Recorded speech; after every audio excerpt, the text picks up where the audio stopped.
So let's discuss the four cornerstones of distinction, obviously beginning with the first one, clarity. Clarity is our first cornerstone. Now, clarity is absolutely important because it means you know precisely what sets you apart in the marketplace, what sets you apart as an individual, what sets you apart as an organization. Clarity means being precise, and clarity is incredibly difficult. You know why? Because it means we have to define what separates us. And a lot of times folks want to me too. Oh, I'm this and I'm also this. We've been taught for so long to make certain that everybody is happy that we end up pleasing basically no one because we have diluted our distinction in the marketplace. Let me give you an example.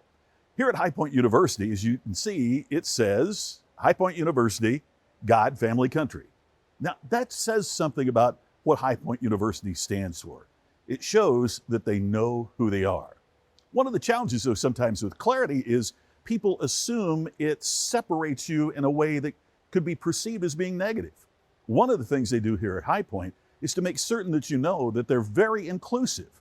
It doesn't mean you can't come here if you don't believe in a particular way, but what it does say is this is the standard for the institution. This is the standard. This is the value that we place on what's truly important.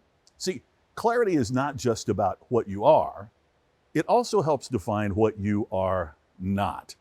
And that's where it's significant that you also make that determination. Look, you can't differentiate what you can't define. So if you can't specifically say, this is who I am, this is what separates me, then you've failed at the first cornerstone of distinction. By the way, part of the reason this is so important is because mind share precedes market share. In other words, people aren't choosing you if they're not thinking about you.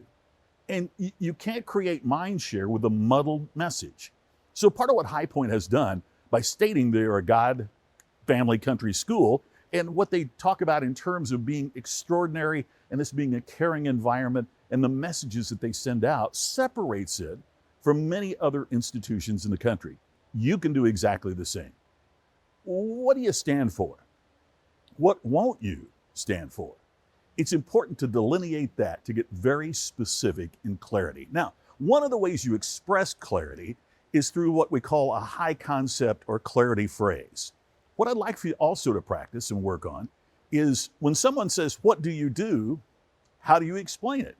How do you define it? Let me give you an example. I was speaking to a group of financial advisors in the Midwest talking about this important point. How could they separate themselves from everybody else that does insurance and financial planning? During a break, one of the financial advisors came up to me and said, I've got it. Here's my clarity statement. I'll build your financial future. I acted like I was going to sleep because everybody in the room could have said exactly the same thing. It didn't serve to create distinction. As I was talking to the guy, I found out he's a retired Air Force pilot, beginning a second career. So now when people say, what do you do? He answers with this clarity statement. He says, I fly people through financial turbulence. Notice what happens. We want to say, how do you do that? Tell me more about that. But it also separates what he does in his practice from everybody else in the marketplace. That's what you're seeking, is the ability to find a statement, an ability to find the specific goals, the specific values, the specific purposes that set you apart from the competition. Clarity won't come easy because most of us don't want to define what we are. We have an even more difficult time defining what we are not. But it's the first step, it's the first cornerstone that you need to accomplish to create distinction.